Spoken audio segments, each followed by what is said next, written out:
सत्संगत्वे निस्संगत्वं निस्संगत्वे निर्मोहत्वं निर्मोहत्वे निश्चलतत्वं निश्चलतत्वे जीवन्मुक्तिः पुनरपि जननं पुनरपि मरणं पुनरपि जननी जठरे शयनम् इह संसारे बहुदुस्तारे कृपया पारे पाहि मुरारे।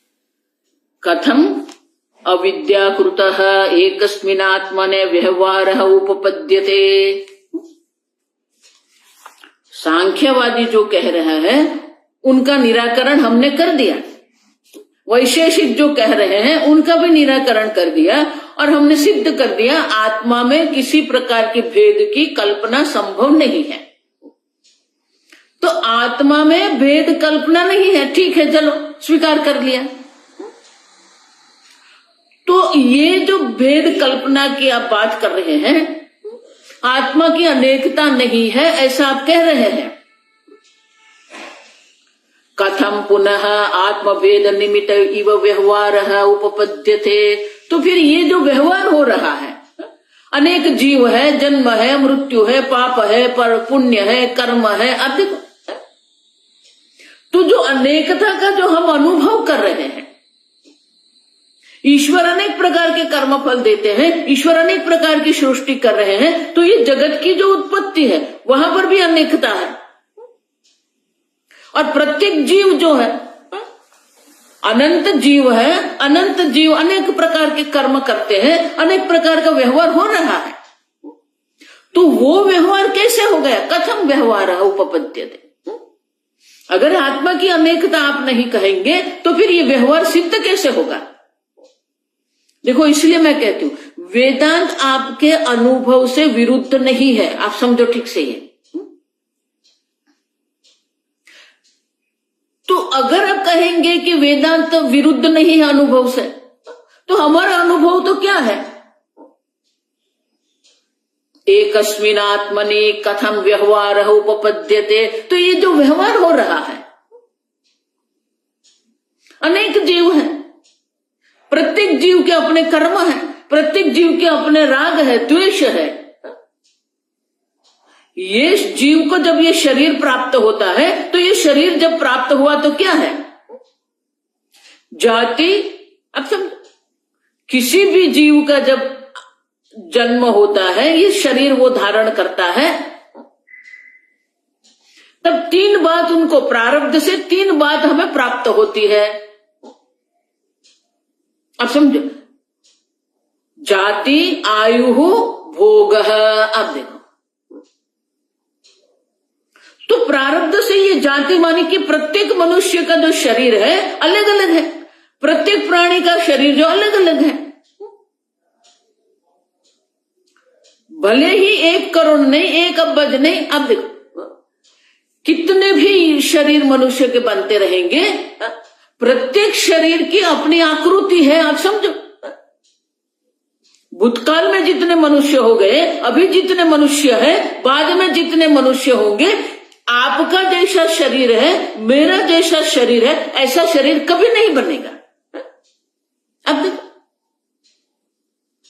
तो अनेक योनियां हैं, 84 लाख हम कह रहे हैं। तो 84 लाख योनि जो हम कहते हैं, तो इतने सारी योनियां बना दी। अब देखो, कथम उपपद्य। तो ये व्यवहार कैसे चलेगा? धर्माधर्म का व्यवहार है, प्रारब्ध है, संचित कर्म है, अनेक प्रकार के लोक है, अनेक प्रकार के लोक में अनेक प्रकार की योनियां हैं। अब समझो, और इसीलिए ये प्रश्न रहता है, अगर आत्मा एक ही है, एकस्मिनात्मनि, एक ही आत्मा में ये अनेक प्रकार के आत्मा भेद निमित्त व्यवहार है, आत्मा का ही भेद से निमित्त होकर ही ये सब व्यवहार हो रहा है। अब देखो, मैं अभी उपदेश कर रही हूं, आप उपदेश का श्रवण कर रहे हैं, तो ये सब व्यवहार हो ही रहा है। वो किस निमित्त से, आप समझो, पुनः आत्मभेद निमित्त व्यवहार कथम उपपद्यते, तो आप उनका निराकरण, उपपद्यते माने आप उनका निराकरण कैसे करेंगे? अगर एक आत्मा मानेंगे तो एक ही आत्मा में इस प्रकार से भेद जो हमें दिख रहे हैं, ये जो व्यवहार दिख रहा है, वो कैसे सिद्ध करेंगे आप समझे? तो इसके लिए आगे की छठी कारिका पढ़ेंगे। रूप कार्य समाख्याश्च विद्यन्ते तत्र तत्र वै, विद्यन्ते तत्र तत्र वै, आकाशस्य न भेदोऽस्ति तद्वज्जीवेषु निर्णयः। तो बोले अद्वैत जो है वो श्रुति से विरुद्ध नहीं है, लेकिन अनुमान विरोधम, ये अनुमान का विरोध है। क्यों? क्योंकि हम देख रहे हैं ये सब गति आगति है। तो उसके लिए कहते हैं यथा आत्मभेदवादे तद्भेद निमित्त रूपादि व्यवहार तथा क्या एकस्मिनात्मने। आप देखो, तो इसलिए आप कहते हैं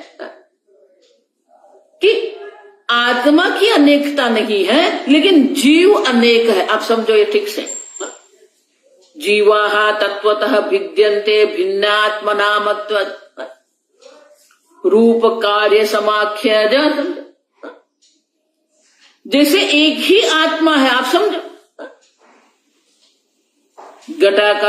घटाकाशादिषु अनैकांतिकत्वम, आकाश एक ही है लेकिन घटाकाश की अनेकता है। जितने घड़े हैं उतने आकाश है, घटाकाश कहते हैं। आप समझो, आकाश एक ही है, घटाकाश की अनेकता है। उसी प्रकार से आत्मा एक ही है, लेकिन जो कर्ता भोक्ता मान के बैठा हुआ जो जीव है, वो जीव की अनेकता संभव है। आप समझो, तो बोले वो कैसे होगा? यथा इह आकाशे, भाष्य, यथा इह आकाशे एकस्मिन् का घट करक अपवरकादि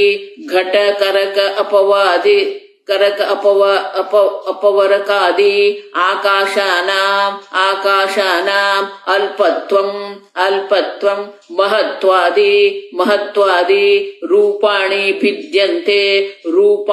भिद्यन्ते तथा कार्यम उदक आहरण धारण शयनादि समाख्याश्च घटाकाशकरक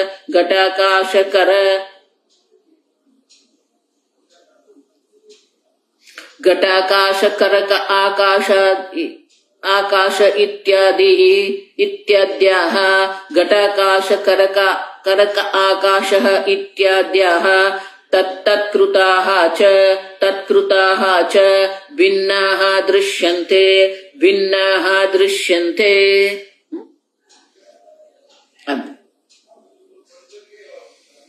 आकाश एक ही है, लेकिन घटाकाश जो है, यथा माने कि जिस प्रकार से इह आकाश में, इस आकाश में घट करक अपवरकादि,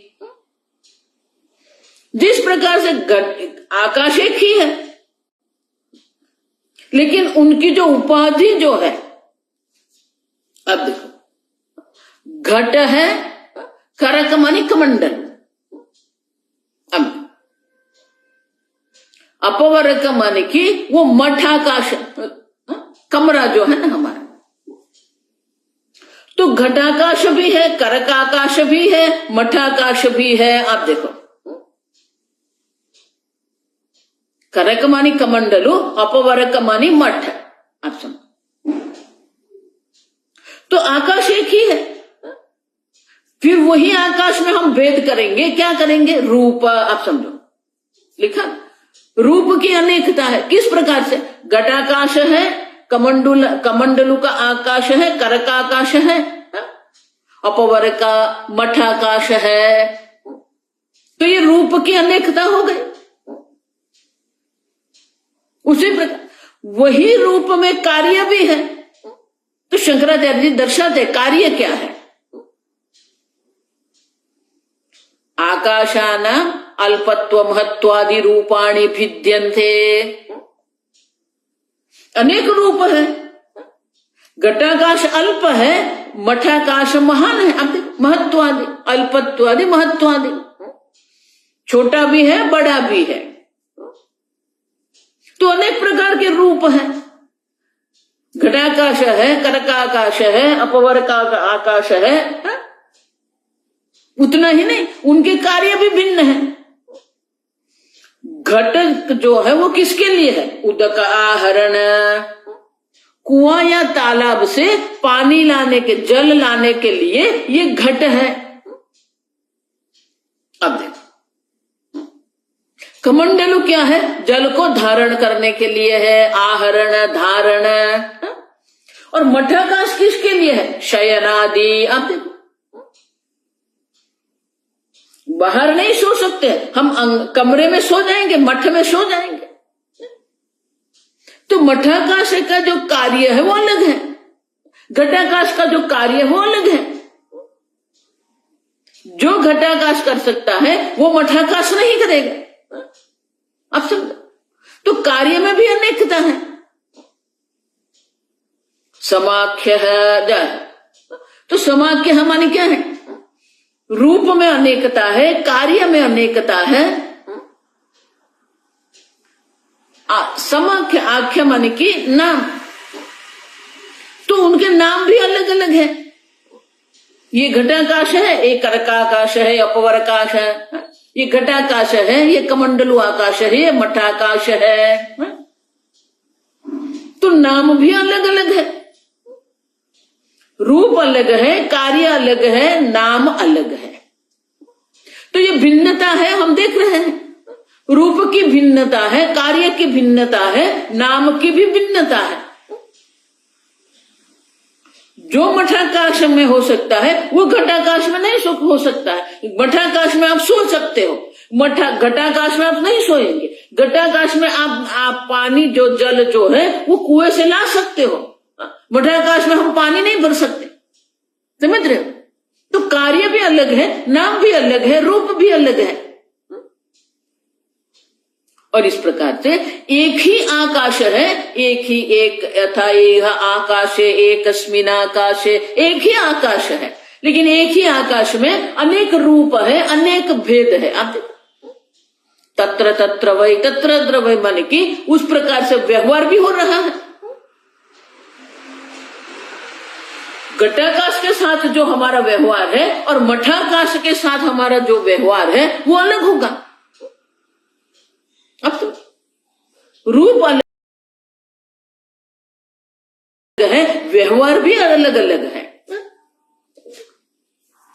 जिस प्रकार का आकाश है उसी प्रकार से व्यवहार होगा। तो इसीलिए कहते हैं आगे भाष्य, तत्र तत्र वै व्यवहार विषयः इत्यर्थः सर्वः अयम् आकाशे रूपादिभेदकृतः व्यवहारः न परमार्थः एव।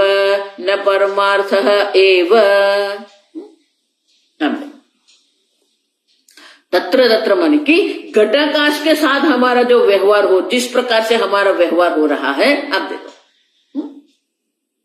उसी प्रकार से मठाकाश के साथ हमारा व्यवहार नहीं होगा। व्यवहार में अनेकता रहेगी, रूप में अनेकता है, भेद है। आप समझो, रूप में अनेकता है, कार्य में अनेकता है। घटाकाश का रूप एक है, मठाकाश का रूप एक है। घटाकाश में हम जल जो है वो जल हम कुएं में से निकालना है तो घट में ही हम निकालेंगे, तो ये उनका कार्य है। अगर कुएं से हमें जल निकालना है तो वो जल निकालने के लिए मठाकाश हमारे लिए उपयोगी नहीं है, व्यवहार योग्य नहीं है। उसी प्रकार से मठाकाश में हम शयन कर सकते हैं, सो जाते हैं, तो मठाकाश में हम सो जाते हैं, शयन क्रिया मठाकाश में होती है, घटाकाश में शयन क्रिया नहीं होती है। तत्र तत्र वही व्यवहार विषय है इत्यर्थ है। तो इस प्रकार से व्यवहार भी अनेक है। घटाकाश का जो हमारा व्यवहार है, कमंडलू का जो व्यवहार है, कमंडलू आकाश जो है उनका व्यवहार अलग है। अब समझ, तत्र तत्र वही माने कि तत्र उनके जो व्यवहार जो है वो व्यवहार विषय अलग अलग है। अब देखो, तो ये भेद है एकस्मिन आकाश, आकाश एक ही है, लेकिन रूप की दृष्टि से, कार्य की दृष्टि से, नाम की दृष्टि से अनेकता है, व्यवहार की दृष्टि से भी अनेकता है। अब देखो, इसलिए शास्त्र में क्या कहते हैं, नाम रूप अर्थ क्रियाकारित्वम, प्रत्येक जो है उनका एक नाम है, उनका एक रूप है। ये घटाकाश नाम है, घटाकाश का एक रूप है। अर्थ क्रियाकारित्वम, अर्थ क्रियाकारित्व माने उपयोगिता, व्यवहार योग्यता। घटाकाश की अपनी व्यवहार योग्यता है, मठाकाश की अपनी व्यवहार योग्यता है। अब समझ, तो वो अनेकता हमें दिख रही है। सर्वहायम आकाशे रूपादि भेद कृत व्यवहार है, लेकिन ये आकाश में जितने भी व्यवहार हो रहे हैं वो व्यवहार किसके आधार पर है, रूपादि भेद कृत है। देखो, सत्य और मिथ्या, ये अद्वैत प्रकरण के द्वारा ये सत्य और मिथ्या जो है वो स्पष्ट करना है। आत्मा अनात्मा का विवेक ठीक है, नित्य अनित्य का विवेक ठीक है, लेकिन अंतिम जो है, अंतिम मांडुक्य अद्वैत प्रकरण में अंतिम जो विवेक है वो क्या है, सत्य और मिथ्या का विवेक है। देखो, इसलिए बुद्धि से एक अद्वितीय आत्मा समझ में आ जाएगा, लेकिन ये जगत सत्य नहीं है, ये उपाधि की जो मिथ्यता है वो मिथ्या तो सिद्ध करना पड़ेगा। तो मिथ्या तो हमने वैतथ्य प्रकरण में सिद्ध कर दिया, लेकिन वही जो आत्मा है एक अद्वितीय सत्य आत्मा है। तो अद्वैत प्रकरण में हम क्या कर रहे हैं, ये जितने भी वेद का अनुभव जो कर रहे हैं, वेद के अनुरूप जो व्यवहार का अनुभव कर रहे हैं, वो आत्मा की दृष्टि से नहीं है। आकाश की दृष्टि से अगर आप देखेंगे तो आकाश किसी भी प्रकार से व्यवहार योग्य नहीं है। आकाश में कोई व्यवहार योग्यता नहीं है, आप समझो। लेकिन घटाकाश व्यवहार योग्य है, मठाकाश व्यवहार योग्य है, और मठाकाश के साथ जो हमारा व्यवहार हो रहा है उसी प्रकार का व्यवहार हम घटाकाश के साथ नहीं कर सकते। अब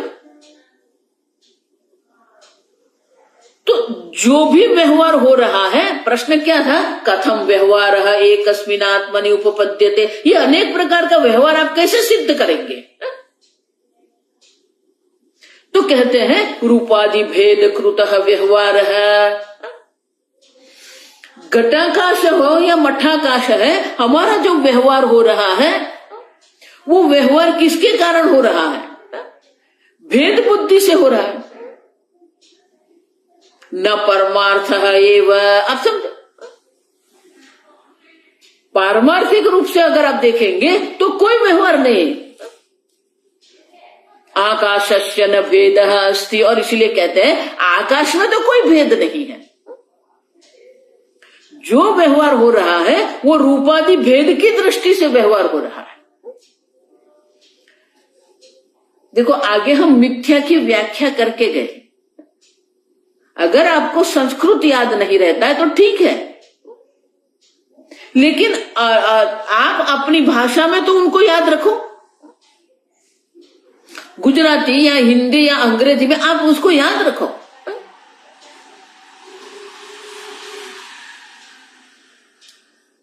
भगवान जब कहते हैं देह जो है और देही है, तो देह और देही, आत्मा और अनात्मा दो हो गए। तो बोले दो हो गए क्या? नहीं, एक अद्वितीय आत्मा की सिद्धि सत्य और मिथ्या विवेक से ही होती है। आप समझो ठीक से, सत्य मिथ्या का जब तक विवेक नहीं होगा, अद्वैत की सिद्धि नहीं होती है। इसलिए हमने देखा पंचदशी में कि ये सब जगत की सत्यता जो है, वो जगत की सत्यता की निवृत्ति करनी पड़ेगी। उपाधि में जो अहम बुद्धि है, वो अहम बुद्धि की निवृत्ति करनी पड़ेगी, तो एक अद्वितीय आत्मा सिद्ध होगा। तो जो भी व्यवहार हो रहा है, हम व्यवहार के विरुद्ध नहीं है, लेकिन हमारी व्याख्या क्या है? सत्य किसको कहते हैं? त्रिकाले भी तिष्ठति इति सत्य, तीनों काल में जो एक समान है वो सत्य है। घड़े की उत्पत्ति के पहले घटाकाश नहीं था, घड़े के नाश के बाद घटाकाश नहीं रहेगा, तो घटाकाश सत्य नहीं है। दूसरा, जो अपने अस्तित्व के लिए अन्य पर आधारित है, जिसकी सत्ता जो है वो अन्य पर अपरतंत्र है सत्ता, तो घटाकाश आप जिसको कहते हैं, वो घटाकाश किसके कारण है? घट के कारण है। घटाकाश जिसको कह रहे हैं, वो घट के कारण घटाकाश है। मानी घटाकाश स्वतंत्र नहीं है, वो स्वतः सिद्ध नहीं है, परत सिद्ध है। तो उनकी सत्यता आप सिद्ध नहीं कर सकते, क्योंकि वो परतंत्र है। घटाकाश का अस्तित्व घड़े के कारण है, तो घड़े के कारण अगर घटाकाश का अस्तित्व है, तो फिर वो घटाकाश सत्य नहीं है। अधिष्ठान अनन्यत्वम, हम देख के गए। घड़ा जिसको कह रहे वो भी सत्य नहीं है। क्यों? क्योंकि घड़ा जो है वो मिट्टी पर आधारित है, मिट्टी से भिन्न घड़े नाम की वस्तु नहीं है। घड़ा स्वयं मिट्टी की दृष्टि से देखते हैं तो घड़ा स्वयं मिथ्या है, और घटाकाश की दृष्टि से देखते हैं तो घटाकाश किसके ऊपर आधारित है? घट पर आधारित है। अगर वो घट पर आधारित है तो वो सत्य नहीं है, न परमार्थ। इसलिए शंकराचार्य क्या कहते हैं? रूपादि भेद कृतः व्यवहार न परमार्थ। आप देखो, पारमार्थिक रूप से अगर आप देखेंगे तो वो सत्य नहीं है, क्योंकि उनका आधार किसके पर है? रूपादि भेद कृतः व्यवहार। जितना भी व्यवहार हो रहा है वो सब व्यवहार किसके कारण हो रहा है? रूपादि भेद कृतः, रूप के कार्य के भेद के कारण ही ये सब व्यवहार हो रहा है। घड़े में हम पानी जल भर सकते हैं, घड़े में हम सो नहीं सकते। मठाकाश शयन आदि के लिए उपयोगी है, मठाकाश में हम जल नहीं भर सकते। अब समझ, और मठाकाश में शयन आदि कर सकते हैं, घटाकाश में हम शयन आदि नहीं कर सकते। तो ये जो व्यवहार का जो भेद जो है, वो भेद किसके आधार पर है? रूपादि भेद कृतः। अब समझ, रूपादि के द्वारा जो भेद उत्पन्न किया गया है, वो भेद से ही ये सब व्यवहार हो रहा है। तो आपका व्यवहार भी कैसे सत्य हो गया? और इसलिए शंकराचार्य कहते हैं घटाकाश आदि में जितना भी हम व्यवहार कर रहे हैं, रूपादि भेद कृतः व्यवहार है। अब देखो, हमारे व्यवहार में भी अनेकता है, वो लेकिन वो अनेक व्यवहार में जो अनेकता जो है, वो व्यवहार की अनेकता जो है वो किसके कारण है? किसी पर आधारित है। रूप के आधार पर हम व्यवहार कर रहे हैं, नाम के आधार पर हम व्यवहार कर रहे हैं, कार्य के आधार पर हम व्यवहार कर रहे हैं। तो नाम अलग है, कार्य अलग है। रूप में भिन्नता है, नाम में भिन्नता है, कार्य में, अर्थ क्रिया काल, उपयोगिता में भिन्नता है। तो रूपादि के कारण जो भेद उत्पन्न हुआ है, उसके कारण ही ये व्यवहार में अनेकता है। तो आपका व्यवहार क्या हो गया? सत्य नहीं है, न परमार्थ है। क्यों? क्योंकि वो किसी पर आधारित है। जो अपनी सत्ता के लिए किसी अन्य पर आधारित है, उसे हम सत्य नहीं कह सकते। उसी प्रकार से घटाकाश में जो आप व्यवहार कर रहे हैं, मठाकाश में जो आप व्यवहार कर रहे हैं, वो व्यवहार मठाकाश के आधारित है, और इसीलिए वो व्यवहार भी सत्य नहीं है। और इसलिए शंकराचार्य जी कहते हैं व्यवहार न परमार्थ एव। अब देखो, तो व्यवहार भी सत्य नहीं है। जिस व्यवहार को आप कह रहे हैं कथम व्यवहार उपपद्यते, तो व्यवहार की अनेकता तो हम भी कहते हैं। हम अनुभव से विरुद्ध नहीं जा रहे हैं। गुरु और शिष्य का भी व्यवहार है, ईश्वर और भक्त का भी व्यवहार है। अब सब ये जगत में परिवार है, समाज है, देश है, वो भी व्यवहार है, वो भी अनेकता है, भिन्नता है। अब सुन, लेकिन व्यवहार योग्य होने के कारण वो सत्य हो जाएंगे क्या? नहीं। समझ रहे हो? अद्वैत की सिद्धि तर्क से हम कर रहे हैं, तो हम कह रहे हैं वैतथ्य प्रकरण में ये जगत वैतथ्य है, उसको सिद्ध करने के लिए हमने स्वप्न का दृष्टांत लिया था। अब यहां अद्वैत की सिद्धि के लिए गौड़पादाचार्य जी आकाश का दृष्टांत लेते हैं। तो घटाकाश मठाकाश में हम व्यवहार करते हैं, तो हमारा संपूर्ण व्यवहार जो है घटाकाश पर आधारित होने के कारण वो सत्य नहीं। अधिष्ठान अनन्यत्व, आप समझो, न परमार्थ एव। क्यों?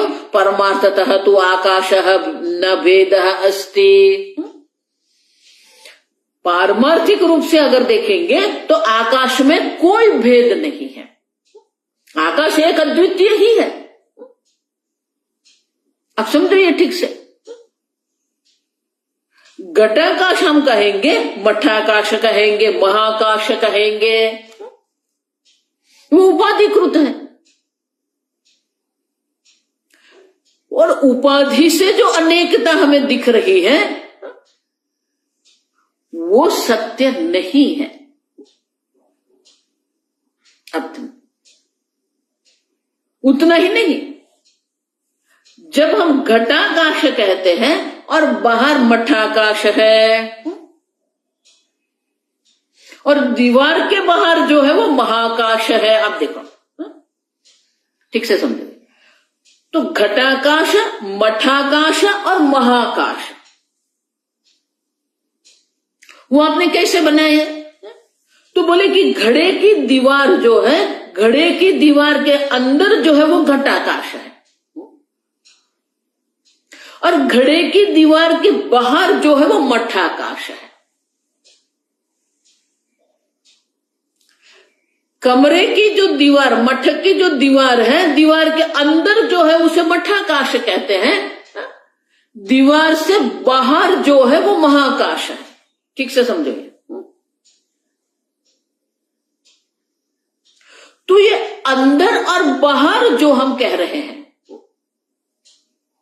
वो किसके आधार पर है? वो दीवार के आधार पर है। घड़े की जो दीवार है वो घटाकाश और मठाकाश को भिन्न करती है। लेकिन भिन्न भेद कब होता है? अब समझो ये ठीक से, भेद की सिद्धि अगर आपको करनी है ना, अब देखो, ये मेरा हाथ है, हस्त, ये दूसरा हस्त हाथ है, तो ये दो हम कैसे कहेंगे? ये दो हस्त कैसे सिद्ध होंगे? दोनों को भिन्न करने वाला कुछ होना चाहिए, दोनों के मध्य में कुछ ऐसा होना चाहिए जो दोनों को भिन्न करे। देखो ये तर्क ठीक से समझ लो, तभी अद्वैत सिद्धि होगी। अब दोनों हस्त के मध्य में जो है वो हस्त नहीं हो सकता, तभी तो भेद होगा ना। ये हाथ है और यहां जो है वो हस्त नहीं है, फिर ये दूसरा हस्त है, तो ये दोनों हाथ को भिन्न करने वाला जो है वो हाथ नहीं है, हस्त नहीं है। समझ? तभी तो भेद होगा ना। देखो इसलिए मैं कहती हूं द्वैत की सिद्धि ही नहीं है, अनेकता की ही सिद्धि है। या तो एक है या तो अनेक है, ये 2 3 4 5 है ही नहीं। अब चलो, या तो एक है और या तो अनेक है। तो 2 हाथ सिद्ध करने के लिए दोनों हाथ के मध्य में ऐसा कुछ होना चाहिए जो हाथ नहीं है। ये 2 देश जो सिद्ध करते हैं ना, हम 2 देश की सीमा बनाते हैं, तो दोनों देश के मध्य में जो सीमा होती है, नो मैन फील्ड उसको कहते हैं। वो जो सीमा है, भारत और पाकिस्तान जब हम कहते हैं तो भारत और पाकिस्तान के मध्य में जो सीमा है वो सीमा कैसी है? वो भारत भी नहीं है, पाकिस्तान भी नहीं है। आप समझे? तो वो न तो भारत है न पाकिस्तान है, नो मैन फील्ड कहते हैं उसको।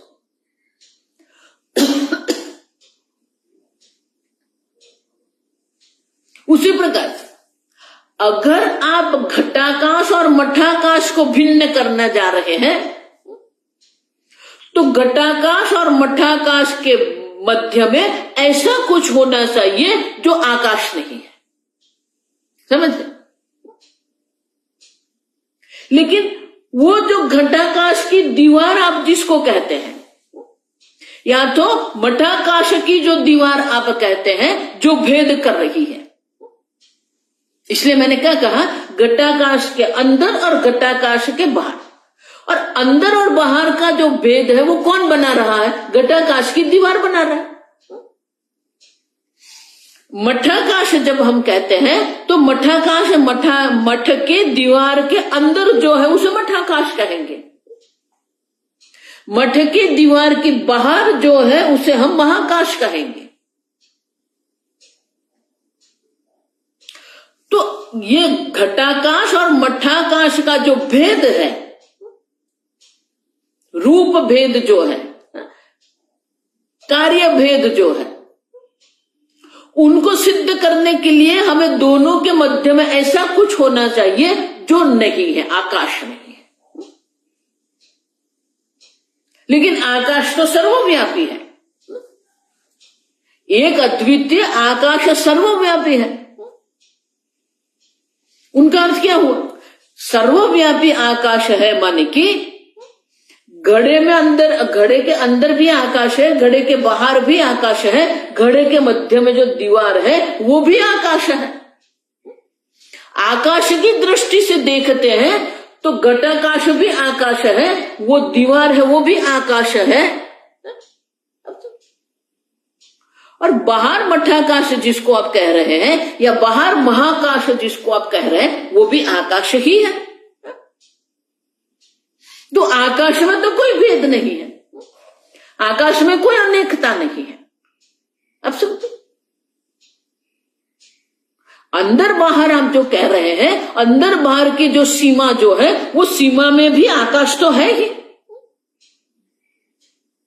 अब देखो,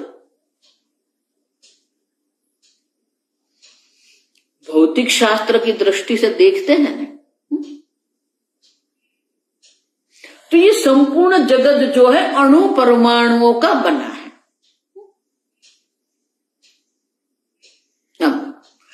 आप जिसको ये दीवार कहते हो जो घन है, सॉलिड है, तो हमारे शरीर की दृष्टि से जो दीवार है वो घन है, सॉलिड है। आप देखो, ये हमारा अनुभव है। लेकिन हमारे देह के मर्यादित अनुभव से हम कहते हैं कि ये दीवार जो है वो घन है।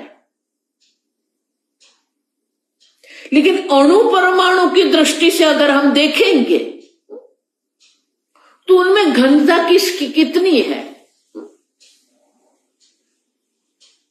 अब देखो, दीवार भी अणु परमाणुओं की ही बनी है, और अणु परमाणु जिसको आप कहते हैं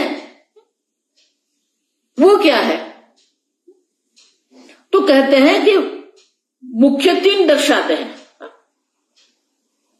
न्यूट्रॉन, प्रोटॉन और इलेक्ट्रॉन, मुख्य 3 दर्शाते हैं, आप समझो।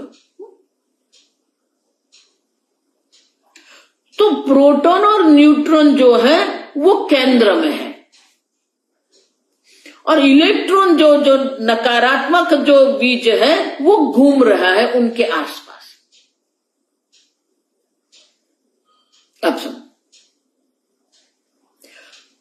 तो इलेक्ट्रॉन प्रोटॉन जो केंद्र में है उनके आसपास प्रोटॉन और न्यूट्रॉन मध्य में है, केंद्र में है, अणु केंद्र कहते हैं उसको, और वो अणु केंद्र के आसपास ये इलेक्ट्रॉन घूम रहा है। तो इलेक्ट्रॉन जो घूम रहा है और यहां पर प्रोटॉन न्यूट्रॉन है, तो उनके वहां पर आसपास क्या है? आकाश ही है। समझ रहे हो? जो इलेक्ट्रॉन घूम रहा है वो कहां घूम रहा है? आकाश में घूम रहा है। और इलेक्ट्रॉन की जो परिभ्रमण कक्षा जो है और न्यूट्रॉन प्रोटॉन जहां पर है उनके जो अंतर जो है, देखो बहुत कुछ आप मेजरमेंट के माप के दृष्टि से देखेंगे तो मुझे कुछ ऐसा सिद्ध नहीं है मेरे, लेकिन न्यूट्रॉन प्रोटॉन जो है और इलेक्ट्रॉन जो घूम रहा है तो उसके मध्य में जो वो तो आकाश है। और वैज्ञानिक लोग ऐसे कहते हैं कि प्रोटॉन न्यूट्रॉन और इलेक्ट्रॉन के मध्य में उनके मेजरमेंट से अगर हम वो अंतर देखेंगे तो वो पृथ्वी और सूर्य का अंतर है। तो आप मुझे कहो कि घनता अधिक है या आकाश अधिक है? समझ रहे? जिसको दीवार आप घन कहते हो वहां पर भी आकाश ही है। जिसको आप घन पदार्थ कहते हो, जिसको प्रोटॉन न्यूट्रॉन कह रहे हैं, इलेक्ट्रॉन जिसको आप कह रहे हैं, उनकी मात्रा अधिक है या आकाश की मात्रा अधिक है? ये हमारे शरीर की दृष्टि से हम घन कहते हैं, प्रवाही कहते हैं। अब देखो, जल जिसको हम कहते हैं वो जल की घन अवस्था जो है वो बर्फ है। जल की जो प्रवाही अवस्था उसको हम जल कहते हैं। जल की वायु अवस्था जो है भाप कहते हैं। हम देखो, वेपर अंग्रेजी में कहते हैं। अब देखो, तो वो घन अवस्था है या प्रवाही अवस्था है या वायु अवस्था है, उसमें मात्रा अधिक किसकी? आकाश की ही मात्रा है। अब समझो, तो घड़े की दीवार हम जो कहते हैं वहां पर भी आकाश तो है ही। घड़े के अंदर भी आकाश है, घड़े के बाहर भी आकाश है, घड़े के मध्य माने की घड़े की दीवार जो है वो भी आकाश है। और इसीलिए आकाश में कोई भेद नहीं है। घड़े की दृष्टि से हम भेद कर रहे हैं, मठ की दृष्टि से हम भेद कर रहे हैं, कमंडलों की दृष्टि से हम भेद कर रहे हैं। सही में देखते हैं, वास्तविक रूप से अगर देखते हैं तो आकाश में कोई भेद है ही नहीं। और इसलिए क्या कहते हैं? आकाशस्य न भेदः अस्ति। दूसरी पंक्ति में कारिका में क्या कहते हैं? आकाशस्य भेदः न अस्ति। आकाश का कोई भेद है ही नहीं। अब देखो, परमार्थतः तु आकाशस्य न भेदः अस्ति। और इसीलिए आकाश में कोई भेद है ही नहीं। माने कि रूपादि के कारण जो हम भेद देख रहे हैं, रूप के कारण हम जो भेद देख रहे हैं, वो भेद रूप के आधार पर है, आकाश में कोई भेद नहीं है। अब देखो, कार्य की दृष्टि भी जो भेद देख रहे हैं,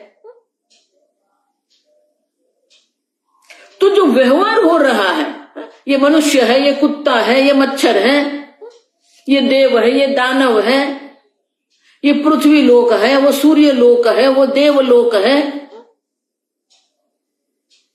तो ये जितना भी व्यवहार हो रहा है, तो बोले कि ये व्यवहार सत्य है कि नहीं?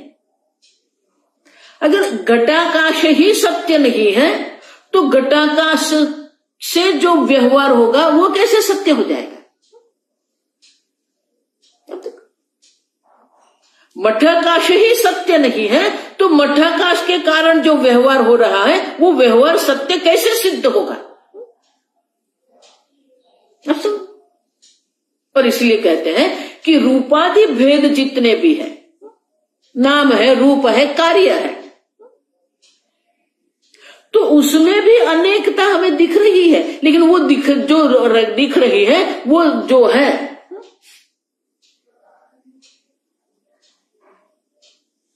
तो वो सब जो हमें दिख रही है वो किसके कारण दिख रही है? घटाकाश के कारण हम ये रूप देख रहे हैं, घटाकाश के कारण हम व्यवहार कर रहे हैं, तो आपका व्यवहार भी सत्य नहीं, क्योंकि किसी पर आधारित है। आप समझो, अधिष्ठान अनन्यत्व जो है ना बहुत महत्व का है। और इसीलिए एक आकाश ही सिद्ध होता है, एक आकाश सिद्ध होता है, आकाश में अनेकता भेद की कल्पना आप नहीं कर सकते। तो आगे शंकराचार्य जी समझाते हैं, न च आकाश भेद निमित्त व्यवहार अस्ति अंतरेण पर उपाधिकृतं द्वारम्।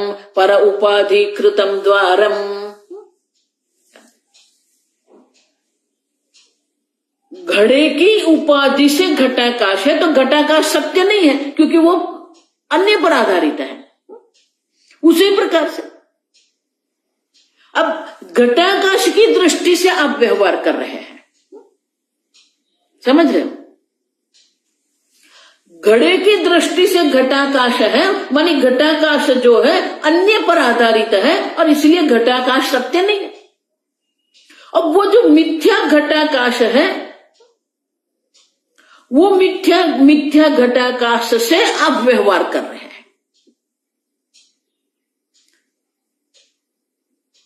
तो वो भी कैसे सत्य हो जाएगा? क्योंकि घटाकाश के आधार पर ही तो हम ये सब व्यवहार कर रहे हैं ना। घटाकाश में हम जल भर सकते हैं, घटाकाश में शयन आदि नहीं कर सकते हैं। और इसलिए शंकराचार्य जी कहते हैं आकाश भेद निमित्त व्यवहार अस्ति। ये आकाश में जितने भेद कल्पना करके हमने रखे हैं वो कल्पित भेद से ही ये सब व्यवहार हो रहा है, और कल्पित भेद के निमित्त से जो व्यवहार हो रहा है वो कैसे सत्य हो जाएगा? और इसलिए कहते हैं पर उपाधिकृतम द्वारम। अब देखो, उनके लिए द्वार माने कि उनके लिए जो निमित्त है वो कौन है? पर उपाधि है। तो आपका व्यवहार जो हो रहा है मनुष्य शरीर के आधार पर आप व्यवहार कर रहे हैं, कुत्ता जो है वो कुत्ते के शरीर के आधार पर व्यवहार कर रहा है। अब देखो, तो जितना भी व्यवहार हो रहा है वो उपाधि के कारण हो रहा है। तो जो मिथ्या घटाकाश से जो हम व्यवहार कर रहे हैं वो सत्य कैसे बन जाएगा? हमारा प्रश्न क्या था? कथम व्यवहार उपपद्यते। तो हम कह रहे हैं कि व्यवहार जो है वो भी मिथ्या है, घटाकाश मिथ्या है, और मिथ्या घटाकाश से जो व्यवहार हो रहा है वो भी मिथ्या है। और इसलिए शंकराचार्य जी कहते हैं उपाधि रूपादि भेद कृत व्यवहार। अब आकाश निमित्त व्यवहार अस्ति। अब देखो, तो आकाश के निमित्त से कोई व्यवहार नहीं हो रहा है। न च आकाश भेद निमित्त व्यवहार है। अब आकाश की दृष्टि से कोई व्यवहार ये नहीं हो रहा है, आकाश भेद के निमित्त से ही ये व्यवहार हो रहा है। और इसीलिए ये व्यवहार कभी भी सत्य नहीं हो सकता है। क्यों? क्योंकि पर उपाधि कृतम। अब देखो, अन्य उपाधि के कारण ही, अन्य उपाधि के कारण ही ये सब हो रहा है, और इसलिए व्यवहार भी सत्य नहीं है। दोनों समझना है, घटाकाश भी सत्य नहीं है और घटाकाश के निमित्त से जो भी व्यवहार हो रहा है वो भी सत्य नहीं है। क्योंकि आकाश एक अद्वितीय सर्वव्यापी है, सर्वगत है। यथाकाशो सर्वगत है। जिस प्रकार से एक ही आकाश है, वो अपने भेद के कारण वो कभी भी भिन्न नहीं हो सकता, अनेकता नहीं आकाश में आ सकती। इस प्रकार से आकाश में अनेकता सिद्ध नहीं होती है, और जो अनेकता सिद्ध हो रही है वो उपाधि के कारण सिद्ध। घटाकाश मानी घड़े की उपाधि से वो अनेकता सिद्ध हो रही है, और इसलिए अनेकता सत्य नहीं है। और वो जो अनेकता सिद्ध हुई वो अनेकता में व्यवहार हो रहा है, और इसलिए व्यवहार भी सत्य नहीं है। तद्वत् जीवेषु निर्णय, गौड़पादाचार्य जी कहते हैं उसी प्रकार से आपको क्या करना है। तद्वत् जीवेषु निर्णय। अब देखो, उसी प्रकार से अनेक जीवों की जो हम चर्चा कर रहे हैं उसमें भी इसी प्रकार से, जिस प्रकार से एक आकाश का आप निर्णय करते हैं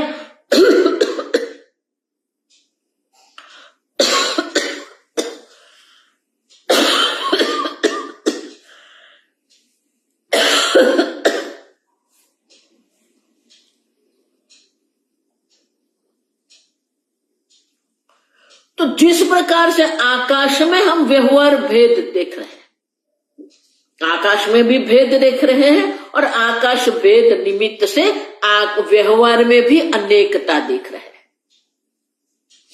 उसी प्रकार से तद्वत् जीवेषु निर्णय, उसी प्रकार से हमें निर्णय करना है कि आकाश एक अद्वितीय है। आकाश भेद निमित्त से ही, रूपादि भेद से ही आकाश में अनेकता दिखती है, और वो भेद से ही व्यवहार हो रहा है। उसी प्रकार से जीव में भी अनेकता नहीं है। आप देखो, आत्मा एक अद्वितीय ही है। घड़े की उपाधि से घटाकाश है, उसी प्रकार से देहादि उपाधि के कारण ही अनेक जीव हमें दिख रहे हैं। तो शंकराचार्य जी भाष्य लिखते हैं, यथा तत तद्देह उपाधि भेद कृतेषु यथा एतत तद्वत देह उपाधि भेद कृतेषु जीवेषु घटाकाशस्थानीयेषु आत्मासु निरूपणात् कृतः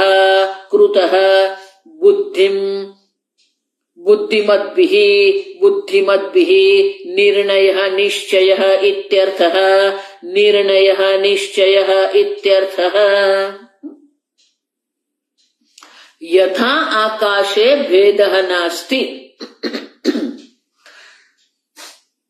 यथा एतद् भेदः नास्ति आकाशे, तद्वत्, उसी प्रकार से देह उपाधि भेद कृतेषु जीवेषु, देह भेद से ही ये अनेक जीव दिख रहे। कैसे?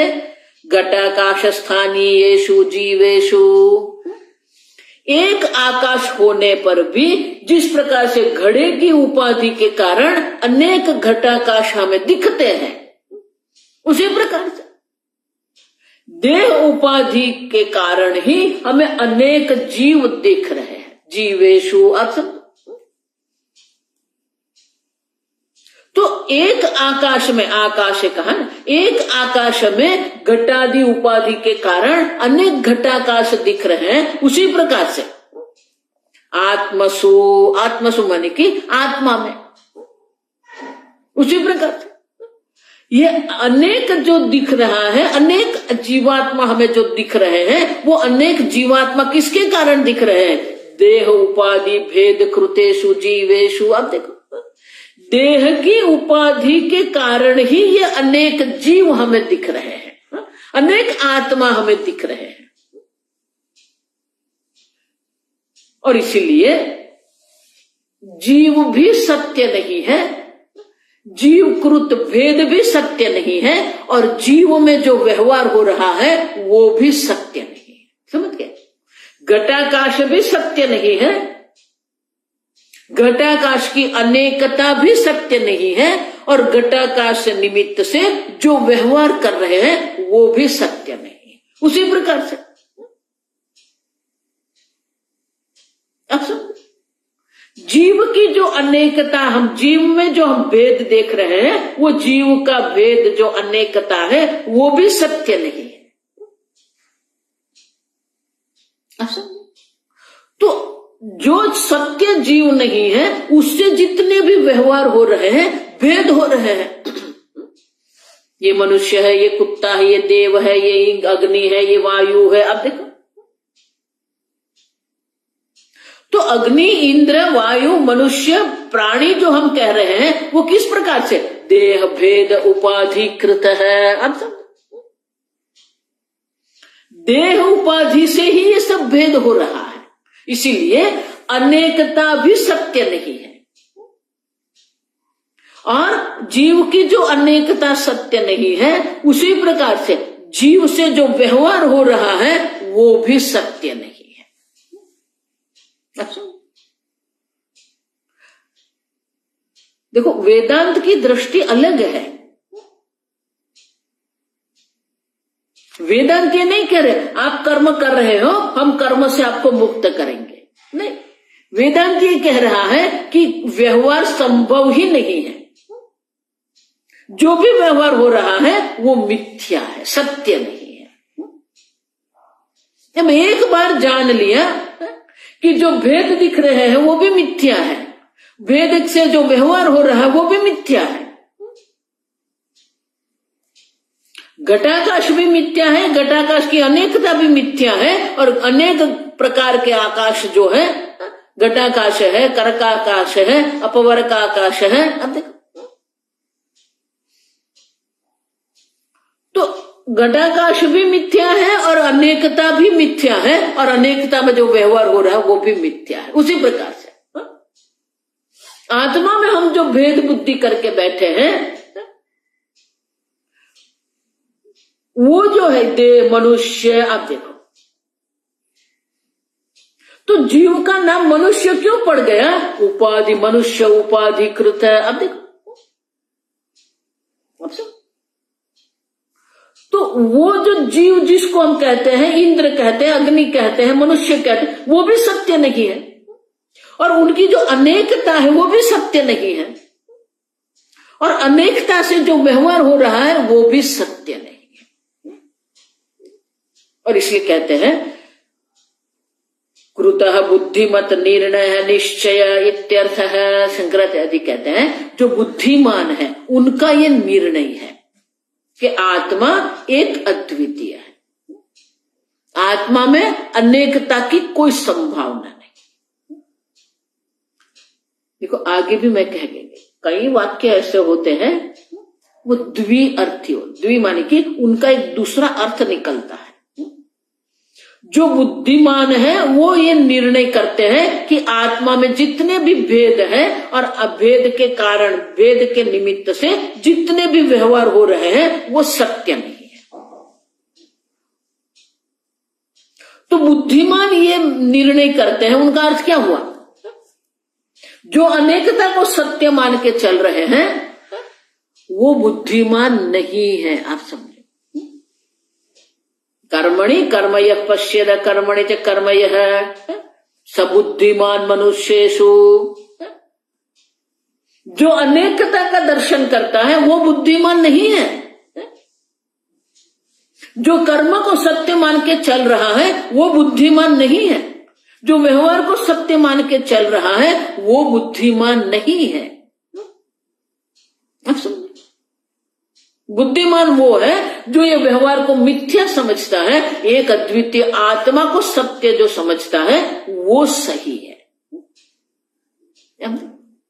और इसलिए गौड़पादाचार्य जी कहते हैं तद्वत् जीवेषु निर्णयः। उसी प्रकार से जीव में जो अनेकता हमें दिख रही है वो जीव भी सत्य नहीं है, जीव की अनेकता भी सत्य नहीं है, और जीव के अनेकता में जो व्यवहार हो रहा है वो भी सत्य नहीं है।